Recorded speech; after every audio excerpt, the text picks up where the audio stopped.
Telugu digital media network లో political కేటగిరీలో number 1 కేవలం 72 గంటల్లో 1,50,00,000 వ్యూస్ పైగా popular TV network. So Revanth Reddy గారు ముఖ్యమంత్రి పీఠంలో కూర్చుని 5 నెలలు కావస్తోంది.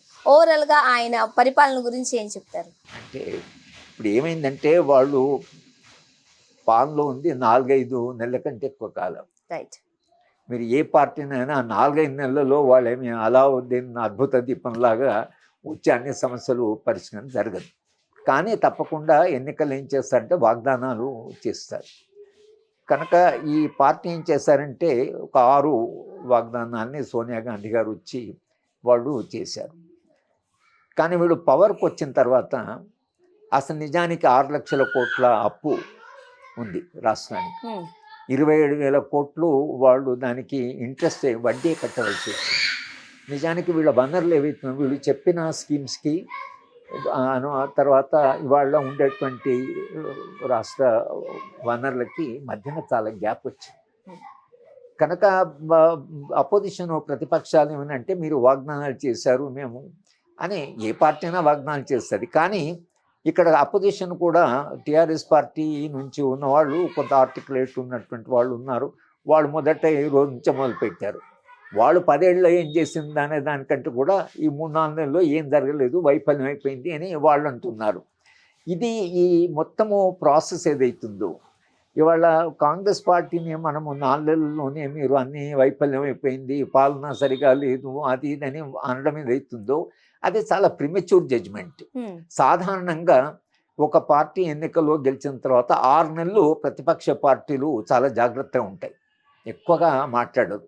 ఎందుకు ఓడిపోయాము అనేటువంటిది ఒక తర్జన భర్జన వాళ్ళ పార్టీలో జరుగుతుంటుంది. కానీ వాళ్ళు ఓపెన్గా కొంత కాకుండా కొంత సరే వాళ్ళు గెలిచారు, ప్రజాభిప్రాయం అది కాబట్టి మేము ప్రజల అభిప్రాయాన్ని గౌరవిస్తున్నాం, ఆ పార్టీ గెలిచింది, వాళ్ళు మాకంటే మెరుగైన పాలన లేకపోతే అని మేము ఆశిస్తున్నాం కొత్త ప్రభుత్వం నుంచి అంటారు. కానీ ఇక్కడ అట్లా జరగల.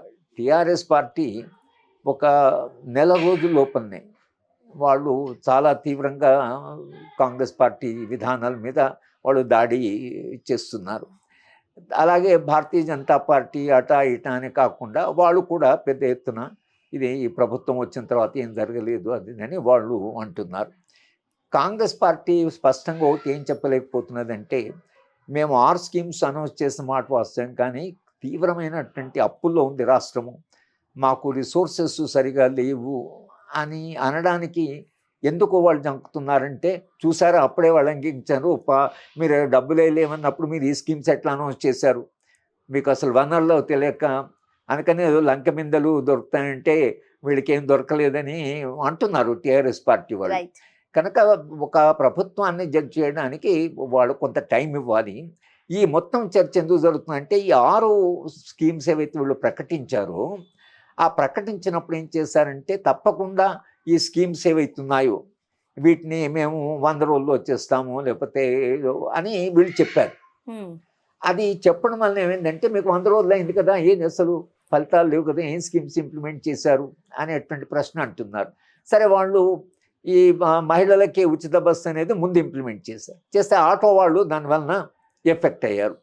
కనుక ఆటో వాళ్ళు కూడా ఏంటంటే మాకు పూర్తి అట్లా ఈవెన్ మెట్రో వాళ్ళు కూడా మహిళలు మాకు మెట్రోలో రావడం తగ్గింది కాబట్టి మాకు ఇదైందని ఒక విధానాన్ని అమలు చేస్తూనే విధానం యొక్క పరిమితులు ఏవైతున్నాయో అవి ఇవాళ మనకు అది ఒక స్కీము సక్సెస్ఫుల్గా ఇంప్లిమెంట్ చేశారు, బాగుంది, కనీసం మహిళలకి ఫ్రీ బస్సు ట్రావెల్ చేశారు, ఈ ప్రభుత్వం తాను అనుకున్న ఒక వాగ్దానాన్ని అమలు చేసింది అనే బదులుగా ఆటో వాళ్లకు మాకు నష్టం వచ్చింది, ఎంపీటీ మెట్రో వాళ్ళేమో మాకు నష్టం వస్తుంది అని ఆ స్కీమ్ను కూడా దాని పరిమితులని ఎక్కువగా మాట్లాడుతున్నారు. కనుక నేను అనుకుంటే కాంగ్రెస్ పార్టీ ఏదైతే ఈ 6 విధానాలని ప్రకటించారో 6 విధానాల మీద చర్చ జరుగుతున్నది. రైట్. సరే, ఇంతకుముందు మీరు చెప్పినట్లు రాష్ట్ర విభజన తర్వాత మిగులు బడ్జెట్లో ఉన్న తెలంగాణ ఈ 10 ఏళ్ల కాలంలో ఎందుకు ఇంత అప్పుల పాలైపోయింది, దాన్ని ఎందుకు ఎవరు ప్రశ్నించట్లేదు? కొంత బాధ్యత రాహిత్యమమ్మా. నా దృష్టిలో ప్రభుత్వం అలా చేయవలసింది కాదు. సర్ప్లస్ అంటే ఏమైపోయిందంటే ఒక విధాన ప్రకటన చేసేప్పుడు కేసీఆర్ ఈ విధానం వలన మనకు ఎంత ఖర్చు అవుతుంది, అంత బడ్జెట్ మనకుందా, తర్వాత ఇది మా దీర్ఘకాలంలో దీని కాన్సిక్వెన్సెస్ ఏమిటి అని ఏ విధానమైనా కొంత లాంగ్ రన్లో ఆలోచించాలి. ఆయనకు ఒక స్కీమ్ తట్టిందంటే దాన్ని అమలు చేయవలసిందే. సో దళిత బంధు అన్నాడు, 10 లక్షలు దళితకి ఇస్తామన్నాడు. కానీ ఒకవేళ దాని మీద చర్చ జరిగి ఆఫీసర్స్ లేక దాంట్లో కొంత పరిశోధన చేసిన వాళ్ళు కూర్చొని మాట్లాడితే ఈ ఖర్చు ఇంత అవుతుంది, ఎంతమంది దళితులకు మనం 10 లక్షలు ఇవ్వగలం, తర్వాత ఇచ్చినా కూడా ఆ 10 లక్షల రూపాయలకి కావాల్సిన మార్కెట్ ఉంటుందా, వాళ్ళకి ఇన్వెస్ట్మెంట్ ఉంటుందా, వాళ్ళకి ఆంట్రప్రినర్షిప్ ఉంటుందా, ఒక పరిశ్రమ పెట్టేటువంటి కావాల్సిన వాతావరణం ఉందా అనేటువంటి అన్నీ ఆలోచించి ఆ స్కీమును ఎలా ఇంప్లిమెంట్ చేస్తే నిజంగా దళితులకు ప్రయోజనం జరుగుతుందని ఒక విధానం నిర్ణయం జరిగేటప్పుడు. కానీ ఆయన ఏం చేశాడంటే స్కీమ్ ఇప్పుడు మీకు రైతు బంధు అంటే రైతు బంధును మీరు అనౌన్స్ చేసినప్పుడు అందరు రైతులకు ఇస్తామన్నారు. 100 ఎకరాలు ఉన్న వాళ్ళకి, 200 ఎకరాలు ఉన్న వాళ్ళకి అందరికి ఇస్తామన్నారు. దాని మీద ఒకవేళ చర్చ జరిగి మీరు 5 ఎకరాల లోపల వాళ్ళకి ఇవ్వాలి, లేదా మరీ పేద రైతులకు ఇవ్వాలి, కానీ 100 ఎకరాలు ఉన్న వాళ్ళకి ఇది ఎందుకు అని ఒక చర్చ జరిగి విధానంలోనే ఒక ఇమాజినేషన్ ఉండేది. అట్లా కాకుండా నేను అందరు రైతులకు నేను ఇస్తానంటే కౌలు రైతులు 30% ఉన్నారు, వాళ్ళకు వాళ్ళంతా చేశారు. ఆ విధంగా ఏమైందంటే అందరు రైతులకు ఇస్తాను, దళితులకి ఇది ఇస్తాను అని ఆయన అయితే అనౌన్స్ చేస్తూ పోయాడు.